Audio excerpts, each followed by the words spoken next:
My name is Bisaga Dunne, and I'd like to welcome you to the What's New in Autodesk Revit 2020 presentation. We're going to wait a few minutes to get started, so thanks for your patience, and we are so glad you're here today.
Hello again. For those of you just joining, welcome to the What's New in Autodesk Revit 2020 presentation. If you have questions as we go through the presentation, please feel free to enter those into your QA box, and our moderator, Jacob Small, will review them.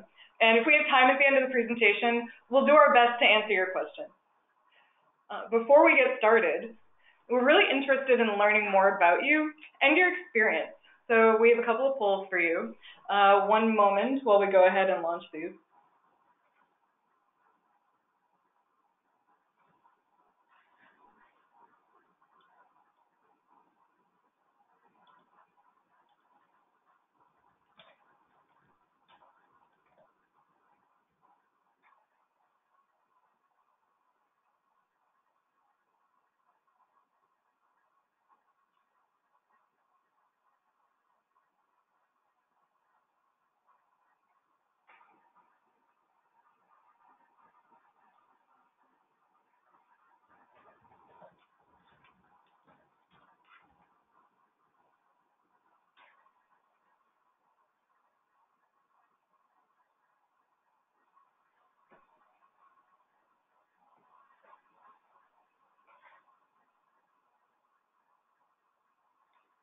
All right, it looks like our first poll is open. So we have, do you currently use Revit or the AC collection? Please select one. Yes, I'm using Revit. Yes, I'm using the AC collection. Or no, I'm using neither.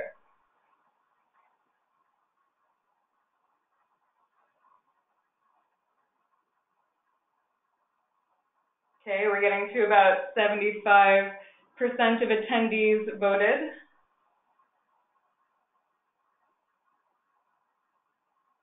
And it looks like we've got about 60% using Revit and 35% using the AC collection and 5% not using either. Great, thank you very much. So here's our next quick poll. What industry are you in? Please select architecture, design, structural engineering, MEP engineering, construction, or other.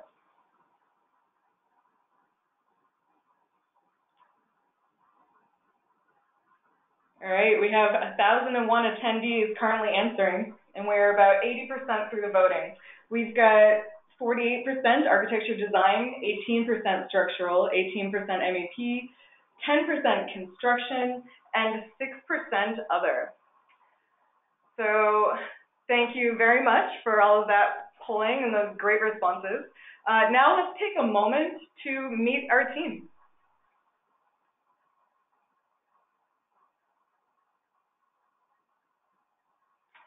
So we have a handful of speakers presenting today. From the product team, we have Sasha, Pavel, and Ian. And from the technical marketing teams, we have Tomek, Philippe, and yours truly, me, Emily. I'm going to hand the mic off now to Sasha, and she's going to go through how we're driving innovation in Revit.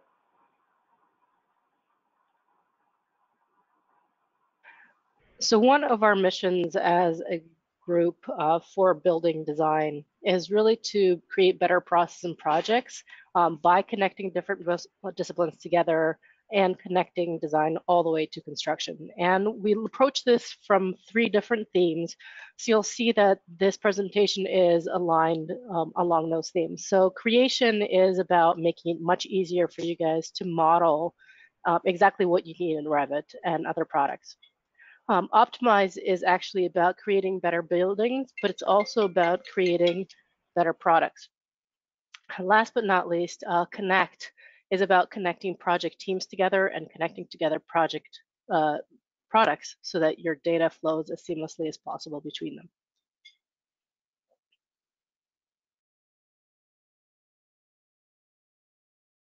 So this slide is a quick overview of all the different functionalities in 2020 that we're going to cover. This is kind of giving you a context of what we're going to go through as part of this presentation, and we're going to go ahead and jump into that.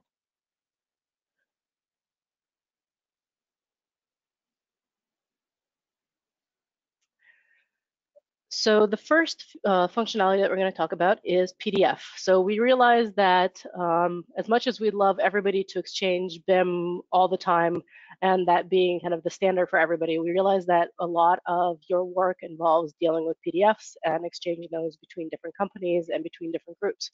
So as part of Revit 2020, we actually started to support native PDF functionality. You can actually bring in a PDF as an underlay and display it.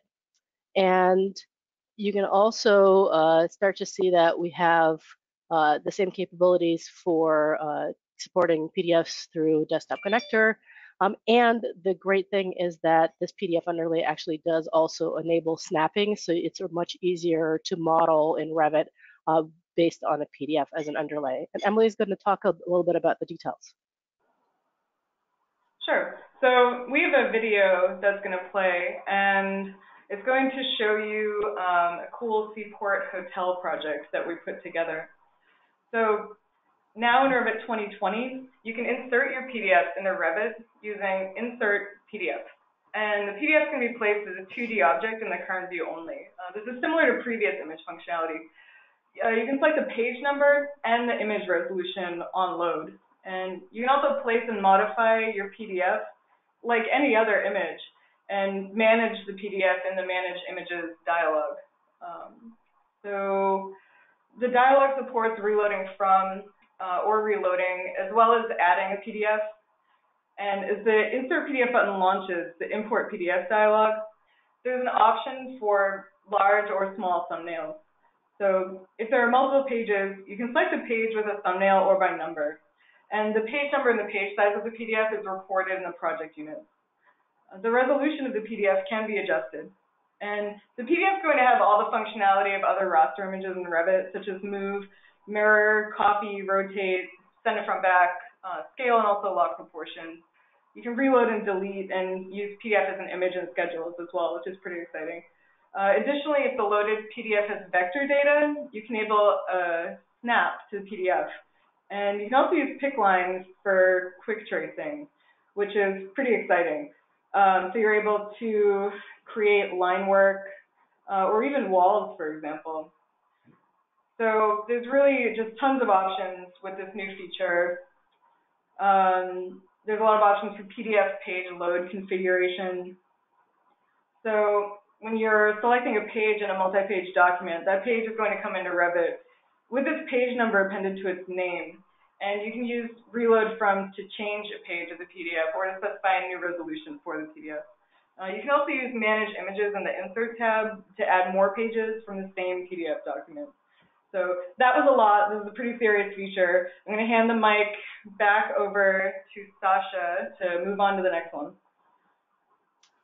Yeah, so the next area that we're going to cover is Revit Home. And a lot of what you've seen probably over the last few releases is a lot of enhancements to Revit Home. And what we're trying to accomplish here is make Revit Home the central place where you can connect with the BIM 360 platform. This is where all your projects are accessible. You can now publish from this UI, but this is really meant to be your central place from within Revit where you can connect to BIM 360, see the projects that are working on there, and so that you have a more and more increasingly integrated experience with BIM 360. Okay, so we'll take a quick look at this video about cloud models on Revit Home. This is really going to allow you to more easily navigate to and access your cloud models.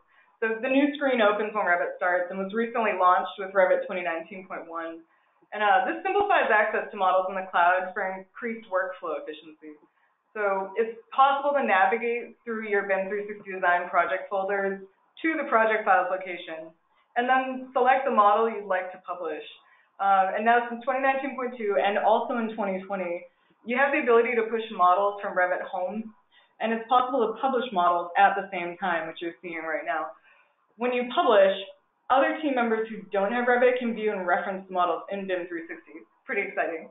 So this new feature simplifies access to models in the cloud for increased workflow efficiency. And handing the mic back to Sasha.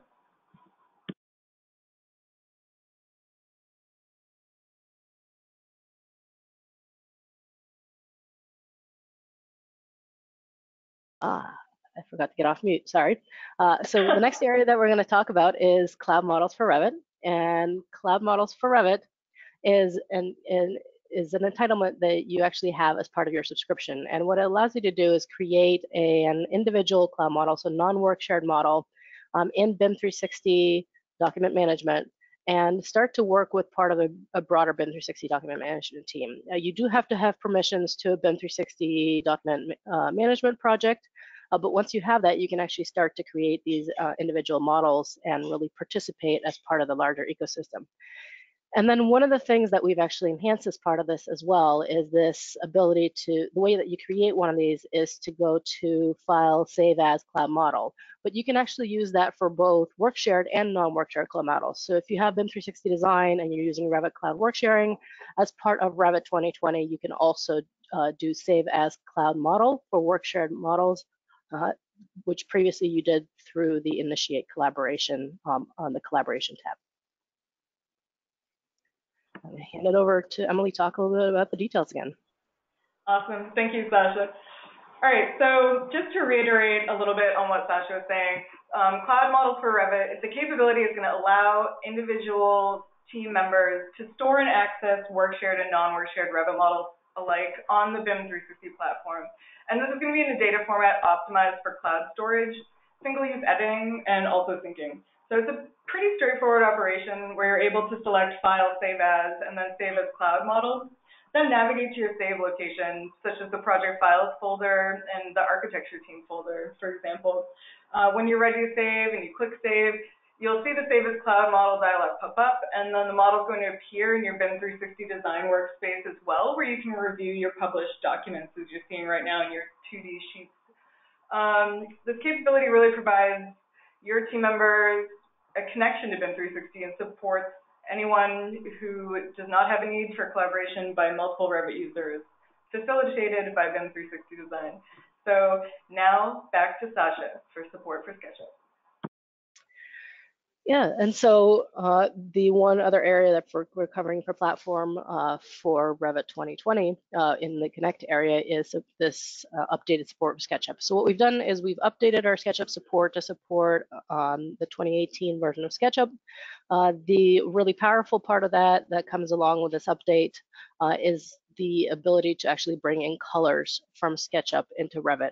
And this, it reflects a continued investment from our end in making sure that we are able to import geometries from wherever you happen to model them, because we realize that you are using a lot of products in your day-to-day, and we want to make sure that all of those things can be brought into Revit and reused for your downstream workflows. Hand it over to Emily to show you an example. Thanks again. So let's take a look at this video about our support for SketchUp. This feature really improves upon the import and link functionality for SketchUp files in Revit.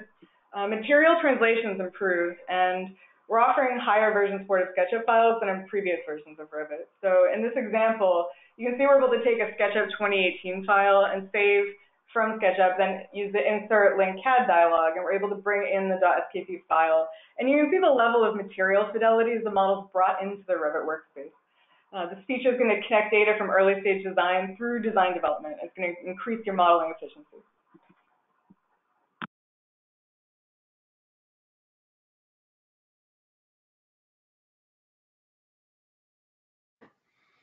All right, this is me. Hi everyone, it's Ian here. So in 2020, well, what you'll have seen over the last few releases, you'll have noticed that Revit's MEP fabrication, level of detail modeling capabilities continue to improve quite rapidly. And one of the most common requests we get once that model is in place is the ability to extract the data.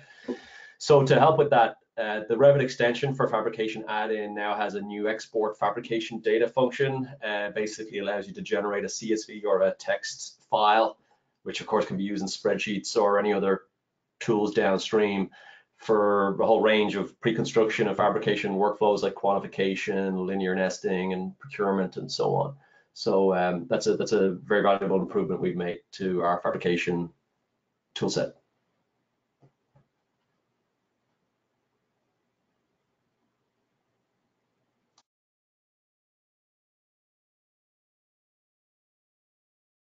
So switching over into the create section of our capabilities, this is about, again, creating models and creating documentation, making those things easier for you. One enhancement that we made is the addition of elliptical walls. And we see this a lot where architects are trying to create elliptical walls. Previously, it was painful because you actually had to model it through different circles and things like that. We actually have a building just down the street that was recently built as an ellipse. And it was really important for us that we actually made this enhancement as a first step towards our bigger investment in walls. So as we were doing this enhancement, we were actually rebuilding a lot of the underlying infrastructure and the code in walls so that we're able to do even better things going forward. But in the meantime, you get to make ellipses and they're really easy, and Emily's going to show you how. Yeah, so in this video, we're going to take a look at a hypothetical office project in the Seaport in Boston. And what this new feature really allows you to do is draw elliptical walls and also curtain walls in Revit. Pretty exciting. So the ellipse tool is now going to appear in the draw panel for walls for you to be able to access this. You can use temporary dimensions and center marks with this new feature, and elliptical walls are going to behave similarly to how arc walls behave today. And it's also pretty easy to select these walls and then switch the type. And also behaviors around wall joins, openings, and family hosting are going to function as you would normally expect for walls. So with that, I think we're going to move back into some structural stuff. Okay, so this is Pavel, and I'm going to cover for structures here. So there's several new structural features included in the 2020 release, and mostly these are addressing productivity needs of the structural engineering persona, but it's not being limited to it. Now we can start off with an enhancement for rebar detailers, actually, who can now have rebar objects being even more intelligent and capturing the modeling intent when being moved or copied. So when recommended, rebar can stay identical when moved in order to optimize rebar shapes grouping for fabrication and construction purposes. And Tomek is here to share a video with you on that and explain this in details. Thanks, Pavel. So let's have a look at this video to see these enhancements in action. Shape-driven rebars now snap more intuitively to the concrete cover when you copy or move them, like Pavel said. By not snapping automatically, very small segment length adjustments are eliminated, and the rebar geometry remains consistent. Because of this, no new rebar positions or rebar numbers are created. Previously, a rebar would snap to the cover if it was within a half of the bar diameter from the cover. The bars snap automatically for operations like dragging individual bar segment handles, sketching a rebar, or placing a new rebar. Shape-driven rebar segments are now automatically constrained only to the concrete host faces that are in the range of each segment. This change in behavior ensures that bars will no longer incorrectly connect to faces that are far away and react to the changes of those faces. We can still manually select any face as a constraint target parallel to the bar segment, even if that face is not within range. Standard bars now snap to stirrups automatically, only if the standard bars passes through the stirrups. When a standard stirrup set are distributed in the same direction, they have parallel bending planes, none of the standard bar segments will automatically snap to the stirrup segments. When you manually select a constraint target, that constraint is set as preferred. If the constraint bar segment is parallel to that face, it will keep that constraint when moving the bar in the same host, even if that face is outside the range of the bar. When copying the rebar from one host to a similar one, it will automatically match the selected preferred constraints from the target to the destination host. Structural hosts are similar if their corresponding faces are parallel and orientated the same way. Having all these enhancements gives you more predictable behavior when copying and moving shape-driven rebar for higher accuracy and design intent fidelity. Okay, and there's more related to this workflow, as Revit is a rebar detailing platform today. This one that you can see on the screen is a small but very useful for daily usage enhancement to the multi-rebar annotation command that can help engineering and shop drawings to be more explanatory and to stay in line with various building documentation standards. So this is to measure not only distances between bars, but also to include distances to concrete host faces with just one multi-rebar annotation command. And again, we are double acting with Tomek on this one too.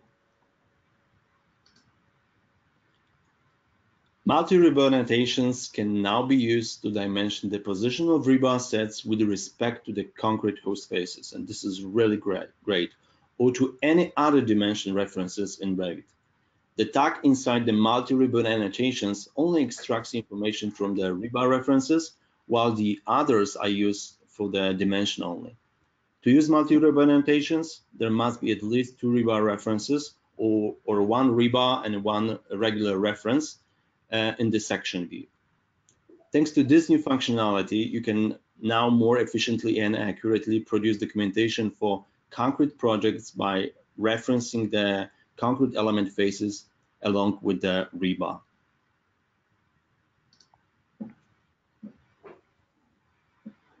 Okay, still deep in the concrete space. And with the past few releases, you have seen us investing in the rebar modeling for much more complex geometries, whether these were coming from civil structures like bridges or supporting more architecturally demanding building objects. So now the documentation ability needs to catch up on this modeling versatility. And this is one of the examples how an annotation with multi-rebar annotation command again can address some of these use cases. And this is not really the very complex object, but not standard still. Okay, let's see that in action. Multi-rebar annotations can now be used to dimension freeform rebar sets with planar and parallel bars in any view that is perpendicular to all the bar planes of the bars in the set. Multi-rebar annotations can also be used for dimensioning rebar sets in structural elements inclined with respect to the view. For example, ramp displayed in the plan view. The rebar sets can be either freeform or shape-driven and must be made up of single-segment parallel bars with or without hooks. Thanks to this functionality, you can now produce accurate documentation for the production and site installation of freeform rebar.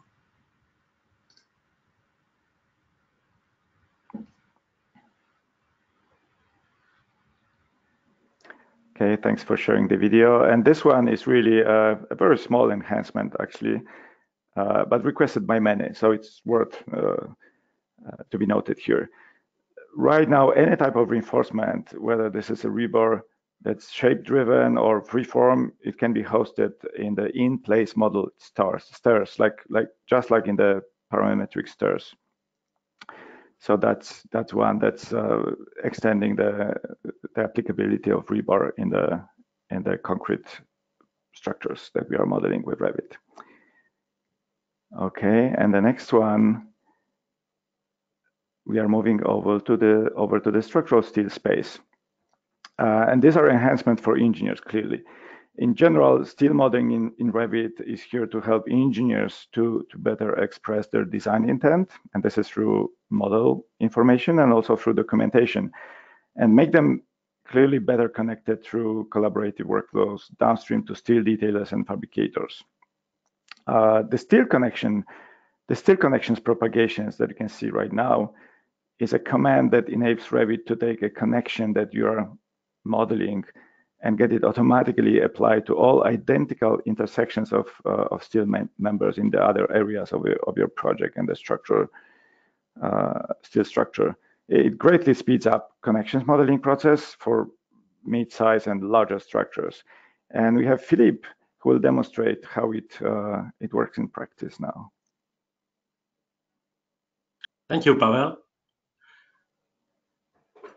So you can automate connection creation in your Revit project by propagating connections already in place. Just pick one connection already inserted in the 3D model and access the propagate option through the contextual menu. The steel connection will then be automatically inserted in other locations where the framing conditions are similar. Once you have inserted the same connection in multiple locations, you can easily modify all instances of the same type by choosing a different configuration previously saved.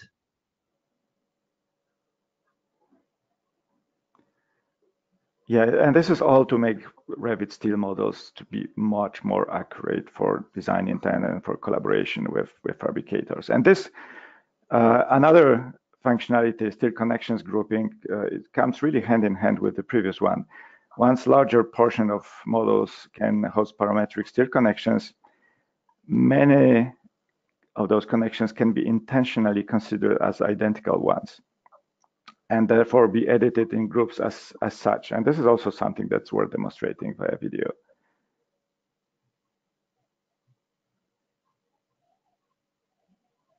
Yes, so Revit provides access to a variety of parametric steel connections, enabling connections to be easily and efficiently added to the structural model. The propagate connection feature helps save time by inserting this connection type everywhere where framing conditions are similar. You can adjust the connection properties by editing the connection type. In our example, let's save this clip angle connection as a new type configured with one bolt vertically. Modifying this connection will automatically update similar connections accordingly. Now let's insert another clip angle connection between other steel members. By the way, the preview and pictures in the connection type dialog box makes it easier to control the connection settings. And you can use the propagate connection feature available in the contextual menu to insert this connection type in multiple locations. So this video shows how you can manage repetitive steel connection design more easily and efficiently in your project. Yeah, and modeling is very important as it brings collaboration across engineers and other personas in the workflows to the next level, but it's also important because it brings quantities that you can use also for pre-construction and in the construction planning. But also documentation is important. As mentioned before, engineers are documenting their design intent today with drawings.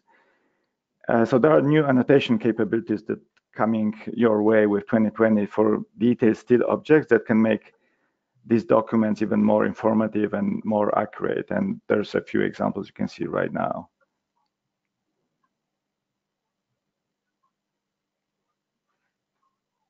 Yeah, let's have a look at these enhancements. So existing dimensioning and tagging tools have been extended to help you create more accurate and readable engineering drawings for structural steel. You can insert a dimension between holes and shear studs by picking their centers. And you can now dimension the diameter of circular openings located along a steel member. And tags for weld symbols can be inserted now in any view, regardless of the visual style set for the view.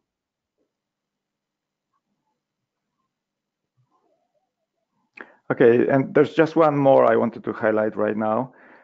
You'll see much more additional parameters as well associated with steel connections components like plates, bolts, and others. The intent here is for engineers, again, designing steel with Revit, is to be able to capture information coming from fabricators and get it kept in the model while collaborating and driving model-based review approval process across design and fabrication. And that's really also, on a side note, increasing the quality of the interoperability between Revit and Advanced Steel, which is a specialized fabrication, steel fabrication product.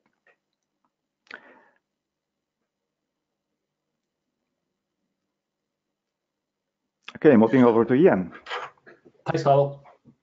All right, so I think it's pretty fair to say that over the last few years, mechanical and fabrication has gotten a lot of our attention. We made focus most of our efforts there, and it's pleases me to say that for all electrical engineers in 2020 really shows the start of us kind of rebalancing that with a wide range of improvements that tackle a lot of highly voted Revit ideas. These span some very simple things like starting with wire home run improvements to bigger, but with wire home run, for example, you've got much better control over the appearance of the home run arrows and the tick marks. They're more user definable for single and multi-circuit systems, and they'll just appear the way you want them in the model and on your drawings, which was a challenge in the past. So one of the top voted ideas, very simple example that just makes Revit behave the way you expect it to for electrical, and it's just the first simple example of a number of bigger investments that we're making generally in electrical, both now and going forward.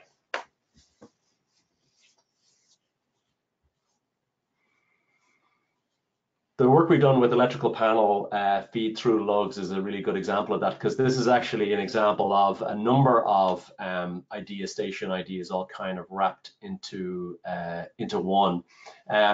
Basically, up until now, the only way to connect equipment to another equipment was via overcurrent protection devices, and it's now possible to do that via a lug.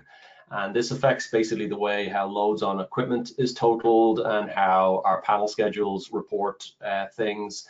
And so overall, the whole thing is much more logical, works more like the way electrical systems actually work, and it's better for interrogation and analysis and things like breaker selection coordination. So this is a fairly major improvement for dealing with that type of workflow.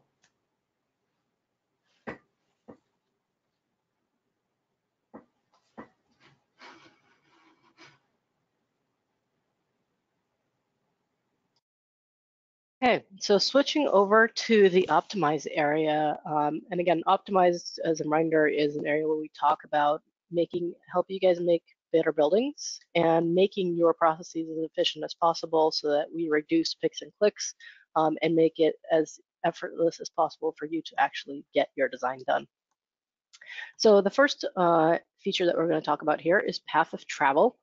And path of travel is an enhancement for architects, which allows you to identify the distance between 2 points in your model. And it creates this new path element, and that element is actually smart enough to understand obstacles. So it will go around desks. You can specify a certain height that you would consider to be an obstacle. It goes through doorways, and is able to navigate between those two locations to tell you what your distance is between two locations in your model. And the great thing is, because it's an element, it's also schedulable, it's taggable, so you can start to understand how your model is behaving and whether you're meeting your local codes or not. You can have more of that insight to helps you make smarter decisions about how to design your model. Emily's going to give you an example of that. Nice, thanks, Sasha. So for the path of travel feature, let's take a look at a hospital floor plan. And we're going to use the tool to measure the distance from the nurses station to patient beds and also to supporting spaces.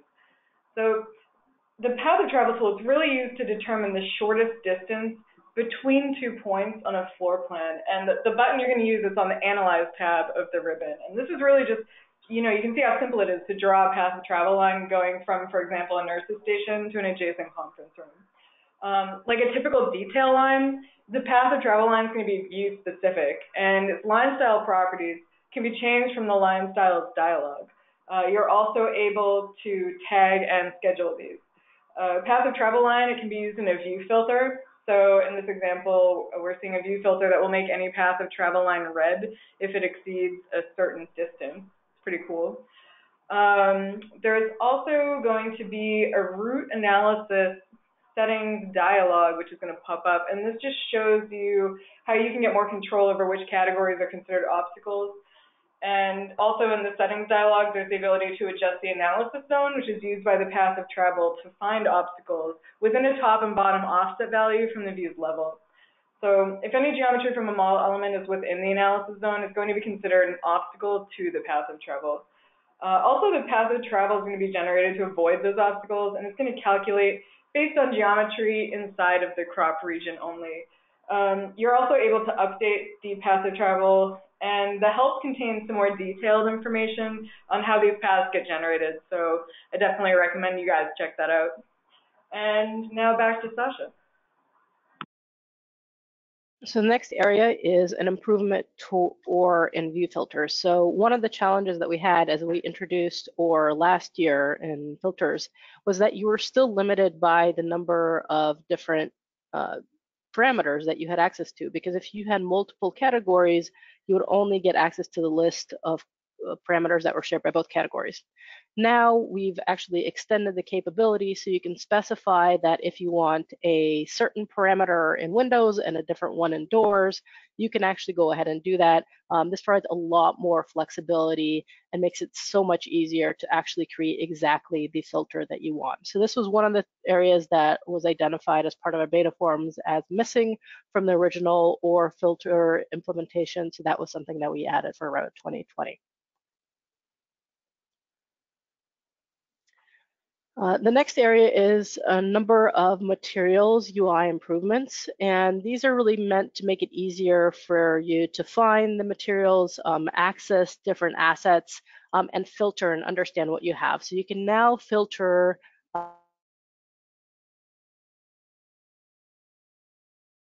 material that you're looking for. You can actually more easily access material assets as well.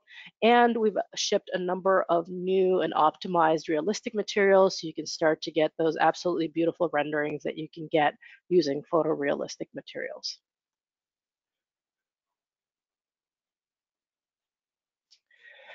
And then another enhancement, and this was really a capability that's really important for a lot of folks in MEP, but it's available in a lot of different elements across the board, is this ability to now tag schedule and filter the elevation of elements.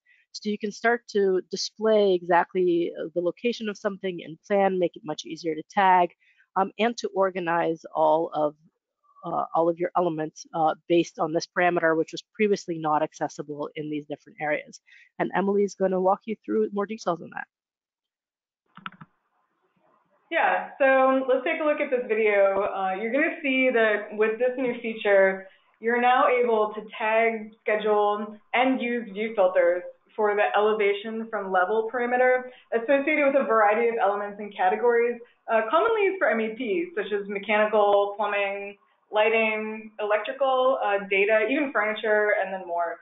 So with this enhancement, elevation from levels available is a built-in parameter for tagging, scheduling, and view filters. And the goal here is really to remove barriers and easily defining content, tags, and schedules. So you should be able to create, annotate, and document with this new tool. Also, just so you know, with this update, we renamed elevation parameters to elevation from level and offset value to offset from host, and also move the schedule level parameter to be adjacent to the elevation from level parameter. So a lot of little nuanced updates there for you guys to keep track of, but we're hoping this is going to help you create documentation efficiently and with consistent data across MEP models. So back to you, Sasha. Thanks. Thanks. So the next enhancement, and this is something that comes from Revit Ideas, is the ability to actually schedule the scope box parameter for a view. And the reason that this is really powerful is now you can actually start to manage all of your crop regions in one place and make sure that your models are, or sorry, your views are consistent from place to place. And so small change makes it a lot easier to manage your model and make sure that the representation of what you see in your sheets is exactly what you expect.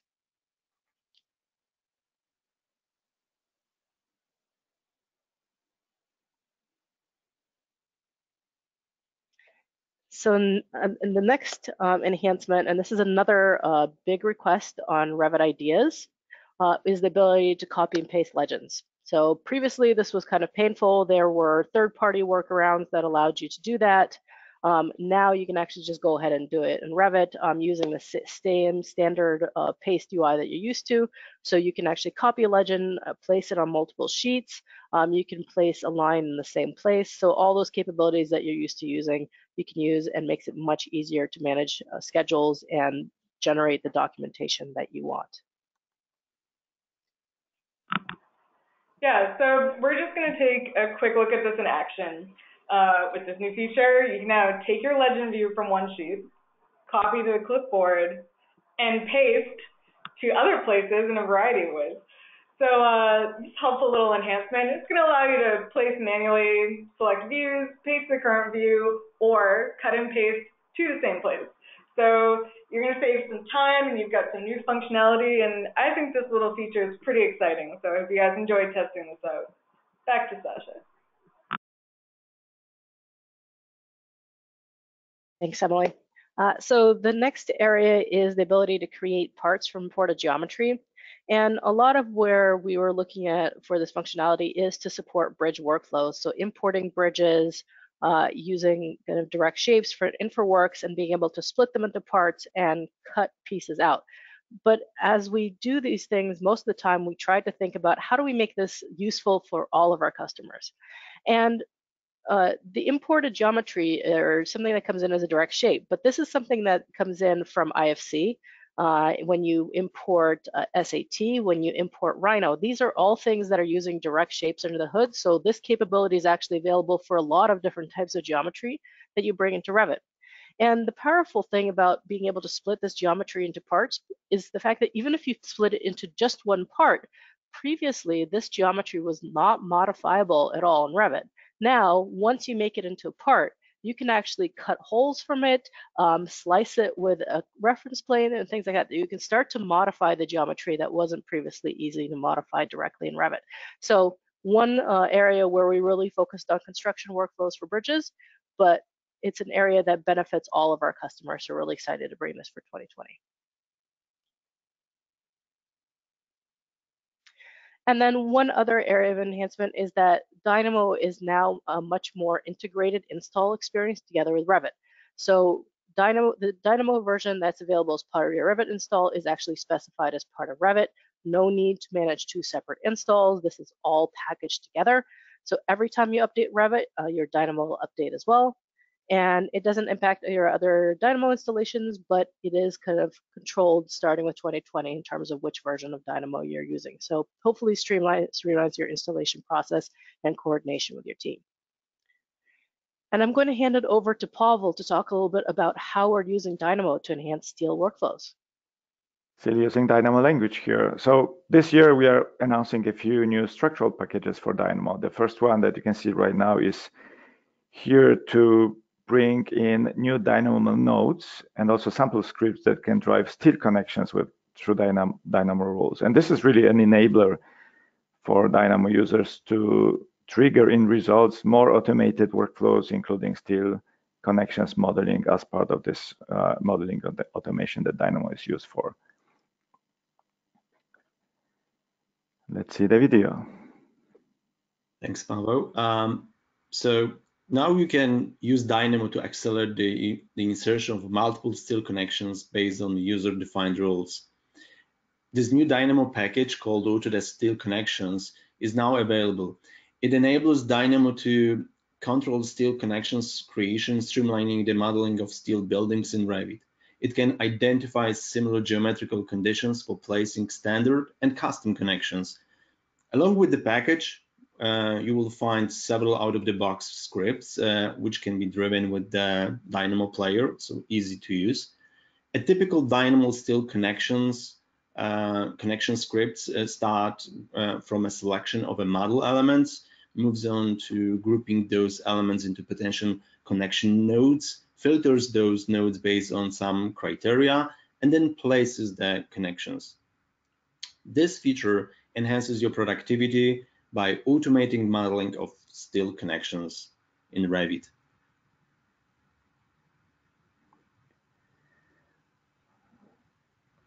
Back to Pavel. Okay, nice colors in this video. So the next one is still around Dynamo, but it's more related to the analysis workflows. The other package is using Dynamo as a framework that can enable rule-based automation for analytical modeling in Revit, and therefore making those rules in Dynamo customizable so that building analytical models in Revit could be consistent, ready for analysis, and reflecting individual engineers' expectations through this customization. And you can see this in a broader context, as this is really an enabler that is going to make the analysis much more better connected to the BIM models in Revit in the future. So better analytical modeling in Revit will make the interoperability with analysis tools and also robot structure analysis much better going forward. So stay tuned around this kind of improvements. Okay, and the next one is to cover performance improvements for detailed steel models. So this is another investment we have made in, which is surfacing with the 2020 release.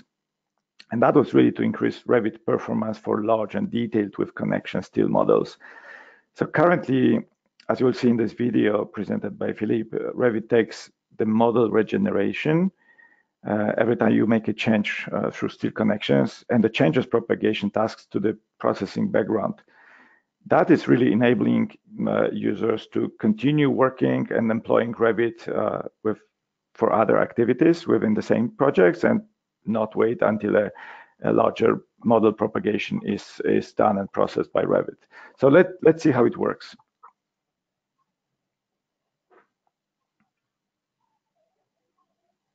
Yes, when making modifications in your 3D model, such as moving some floor beams, or changing the distance between two entire levels of your building, now Revit uses background processes to carry out performance-intensive tasks so you can continue working on your project. The notifications displayed in the background processes window tell you what commands are still in progress. Structural framing and steel connections are highlighted in a different color. And you can perform other actions at the same time, such as inserting a vertical bracing in this example.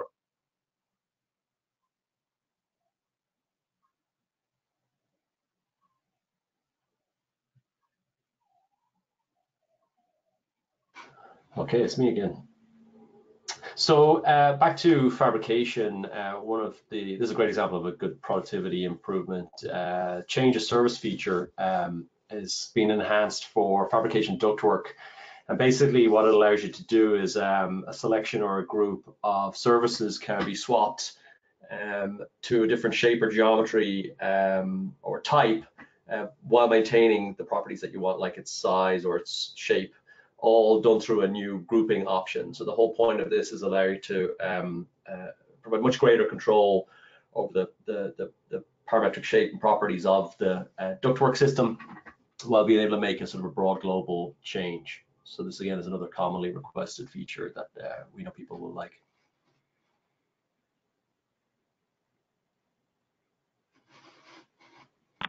All right, well, thank you to all of the presenters, and thank you to everybody who joined our call for What's New in Revit 2020. We do have some links here, and so we just want you to be aware of all 27 of these feature videos on YouTube. You're also able to try Revit 2020 for free for 30 days.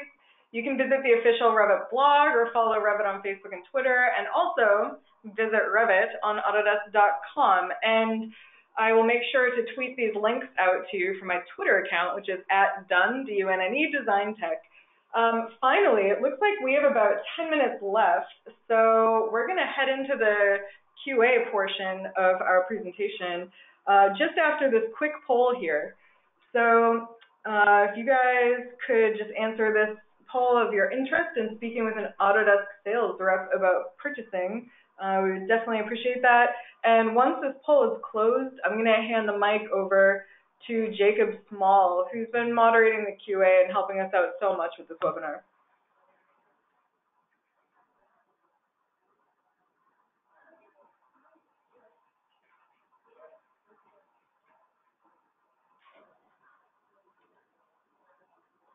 Okay, so it looks like the poll progress is about at 70% and closed, and we're ready to move on to our QA session. Jacob? Thanks, Emily. First question we have, I'm going to pose this. I think Sasha's probably the best one to answer this. Can we go over the SketchUp import into Revit, specifically talking about the materials stuff? What sort of content actually pulls through? How detailed do the textures come over?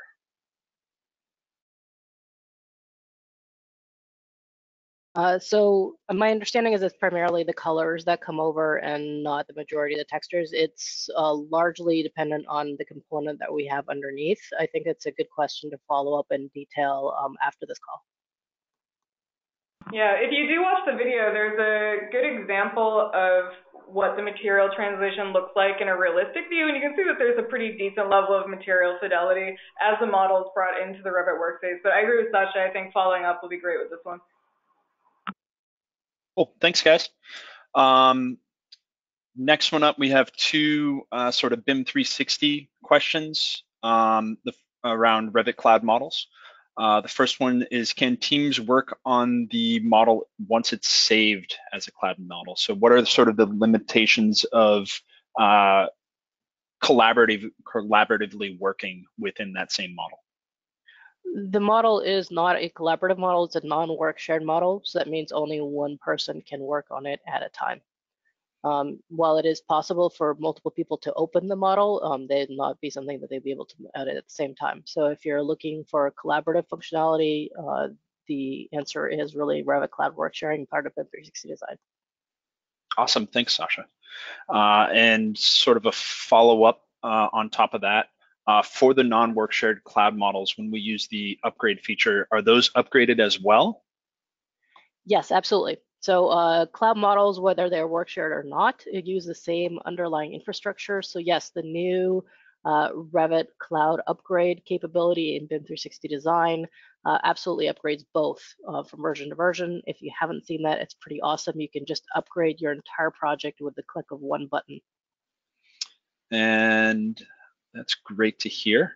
Wow, the questions are absolutely flying in now. Next one up, can we can we copy and paste a legend from one file to another as we can with other objects? I believe the answer to that is no. It is not possible to copy paste between files. Yeah, I haven't experienced that, only within the same project. All right, and then looking over the other questions, there's a lot of questions about, can we get a copy of today's presentation? Emily, I think, touched on that, where we will be sending this out. What about PDF scaling? Is there any intent to allow scaling at insert, or is it, or before insert, or is it only scaled after the fact?